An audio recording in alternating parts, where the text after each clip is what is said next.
The shortest distance between 2 points is a straight line, right? So, where are these guys going? He just turned back to the northeast. Carrying convicted criminals. We're headed southwest again. Driving on your dime all over the place. Come along with me. You see that bus right there peeking out? That is your tax dollars at work. We've watched for months. It's time for answers. Jamie Bull from WBTV. Do not want to be on camera. Too late. A must-see WBTV investigation. Tuesday at 11.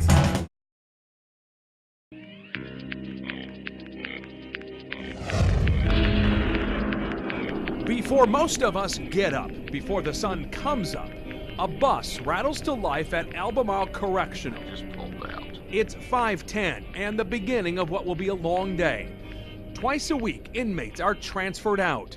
WBTV found it's happening without any obvious concern for time, cost, or security. 8 years, 4 months, and 24 days. Alton Riffle spent those 8+ years behind bars. He robbed to support a crack cocaine habit. How long have you been clean? Since April 18th, 05. And since mid-October, he's been home with his wife and kids. But he almost missed his release date. You were almost there one more day. Yes, it was. Why? Due to the transfer bus, the roundabout way that they go. You don't have to take his word for it. You're about to see it for yourself. The bus travels to the Division of Prisons transfer station in High Point to make the prisoner exchanges. The facility, called Sandy Ridge, is due north from Albemarle. It should be at most a 70-mile, 90-minute trip. But when the bus finally leaves, 2 hours after the two-man crew clocked in at work, comes the first head-scratcher. They don't head north. They go south. No, that ain't nowhere near going to Sandy Ridge. Ronnie Strickland worked for the Department of Corrections for 30 years. For 10 of them, he was a captain at Albemarle. We asked him to watch the video you're seeing tonight. Still on the northeast connector. The bus would take lefts and rights through the city of Albemarle. From there, they turn west on Highway 73. The pace? We'll call it steady. 705, they're making a turnoff. They occasionally pull over to let traffic by. 40 minutes into the trip, they approach Concord, of all places. Is there any reason to... No, absolutely none. He's making a turn. But before even getting there on this day, they took another detour. Up Irish Potato Road, then back down Old Salisbury Concord, a 14-mile loop. I don't get that. I mean, I don't understand why. An hour into this trip, the bus is still 70 miles from the transfer station, no closer to their destination. But at least they're now headed in the right direction. Interstate 85 headed northbound. Just not for very long.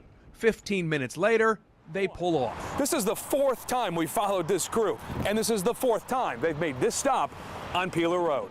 Peeler Road is just before Salisbury. The exit is home to a truck stop, and the bus pulls up alongside a Bojangles. The lead officer gets off, heads inside for food, leaving just one officer still aboard. He should not be leaving that bus like that with those prisoners on it. When the lead officer returns, the bus starts moving, but not to the highway, to the back of the truck stop, where the bus is squeezed between two semis. They should not be at none of that, period. The other officer gets off and heads to Subway for a salad. And take note, neither officer is wearing a sidearm. State policy says they should be, for obvious reasons. He can't even defend himself, much less stop a fleeing felon. Well, it looks like their about 15-minute pit stop at the Subway is over, and it's back on the road. We're now more than 2 hours into the trip. They head up 85 to Highway 52 to I-40. Turning onto Sandy Camp Road. They finally pull into the transfer station around 10 a.m. The 90-minute, 70-mile ride became a 3-hour, 115-mile trip. We didn't see this happen just once. We saw it every time we followed them, 5 times over the past couple months. And on that 5th time, And I'm Jamie Bull from WBTV. we had to ask, why were they taking the scenic route? You guys turn it into a 115-mile trip every day. I'm not going to answer this. But then he said they were staying away from the main roads for safety. So it's safe to park the inmates at a truck stop? They were back out of the way here, so we just tried.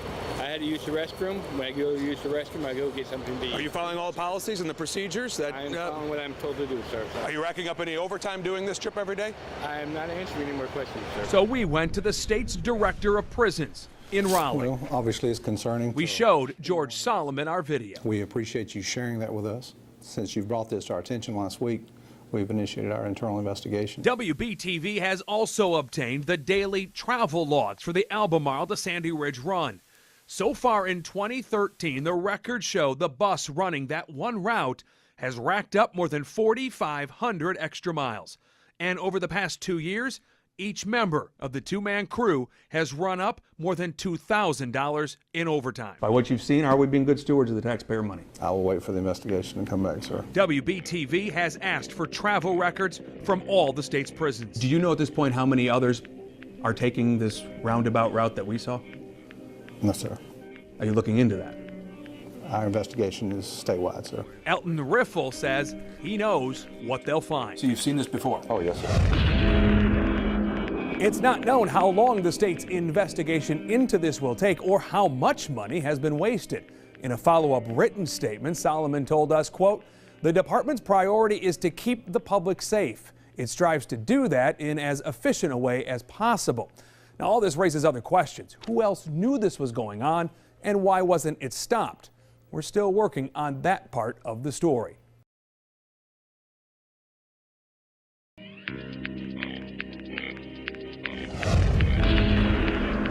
Coming up on 40. It's just after noon.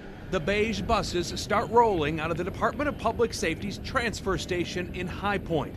Prisoners are again being scattered across the state. Exit 195. This one is headed back to Albemarle Correctional. The crew, once again, is in no hurry to get They back. pulled over in that marathon again. And just killing time. Killing time. Elton Riffle was on this bus back in October. He spent 8 years behind bars. He was to be released once he got to Albemarle. Instead of taking direct routes to camps, from point A to point B, they want to go from point A to C, D, E. We're back on Interstate 85. We saw it for ourselves as we watched this two-man crew over the past couple months. A 90-minute one-way ride stretched to 3 hours. They stopped one time at a little store. Still parked at the marathon station. It was a convenience store along Highway 109. The lead officer grabbed some food before getting back on the road. There they are. A short time later, another pit stop. This time, a rest area off I-85. The officers get off one at a time, neither armed as they should be. Riffle says during his trip, when one officer was gone, the other would sit back with earbuds in and eyes closed. Yes, sir. And taking a nap. Yes, sir. Who's watching you guys? Ourselves. You got all kinds of things that can happen there. Ronnie Strickland worked in the prison system for 30 years, 10 of them at Albemarle. He says these stops are unnecessary and potentially dangerous. If that bus is moving, it's not as big a target as it's sitting still. If you think this was an isolated or short-term problem, think again. Travel logs obtained by WBTV show extra miles and extra hours have been racked up for at least 2 years. Who knew that these officers were taking this route and chewing up this time? Part of that has to be revealed in the investigation. George Solomon is the state's director of prisons. How in the world could this not have been caught? Well, and once again, what you've shown me is alarming and will be investigated thoroughly. Everybody there knows. We agreed to protect the identity of this former Albemarle officer. Officers all the way up to the administrator. It's hard to imagine they wouldn't know.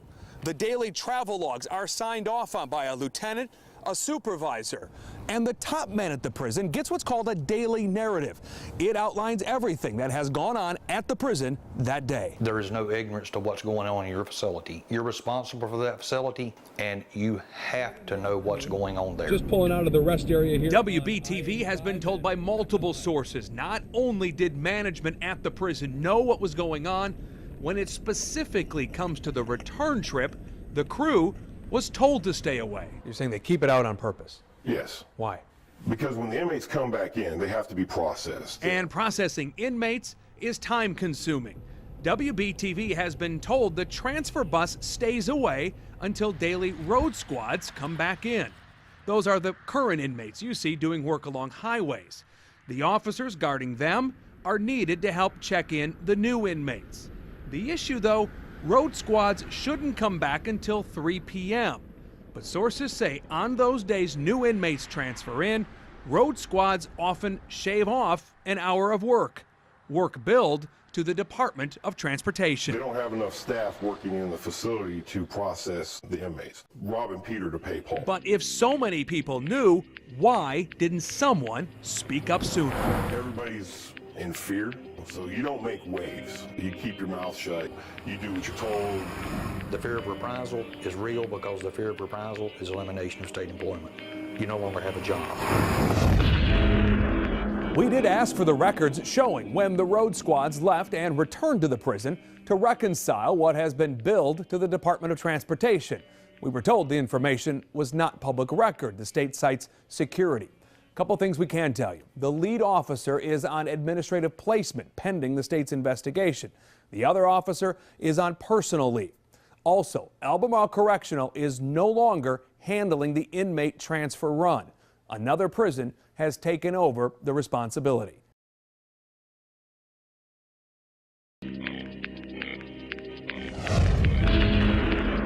Sitting in the parking lot near the buses. There was never any debate over what our video showed. 5:28 a.m. It does speak for itself. It just pulled out. Inmate transfer buses out of Albemarle Correctional going way out of their way.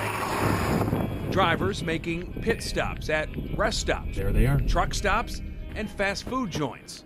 Officers hopping off those buses, leaving their required sidearms behind. We did a thorough investigation. George Solomon is the state's director of prisons. What they were doing was outside their own policy.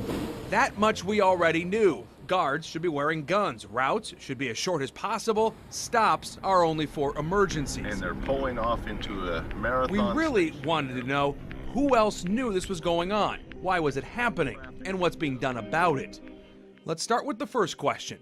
Who else knew? Everybody there knows. We agreed to protect the identity of this former corrections officer. Officers all the way up to the administrator. You don't have to just take his word for it.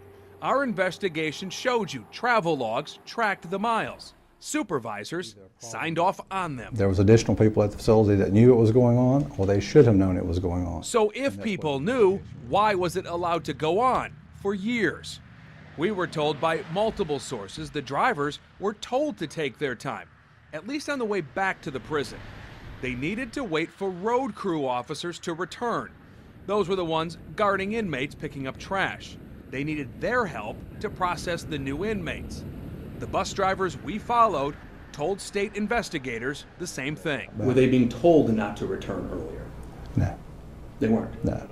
And what was that no based on? Supervision told us they were never told that. It was supervision's word against the drivers. And either way, Solomon says the drivers should have just come back on time. But once again, their policy is to be followed, and they should be following their policy. So you're saying those folks should have just spoke up or should have just arrived sooner? Yes, spoke up. And if they spoke up, then I think it would be addressed. We've been told speaking up is not exactly the prison system way. You don't make waves. Make waves, your job gets tougher, or you lose it altogether. Everybody's in fear. A lot of folks told us they were afraid to speak up. Okay. Yeah. Were they? That was not determined by the investigation. What has been determined, several people are leaving Albemarle. One driver resigned, one retired. An assistant superintendent was demoted and transferred, and the top man at the prison, Administrator Lewis Smith, will retire in March. Chosen to retire. That was his choice? Yes, sir. If you found policies and procedures not being adhered to at the prison, and they were allowed to retire or resign, what does it take to get fired? Once again, I'll be glad to talk to you about that off camera.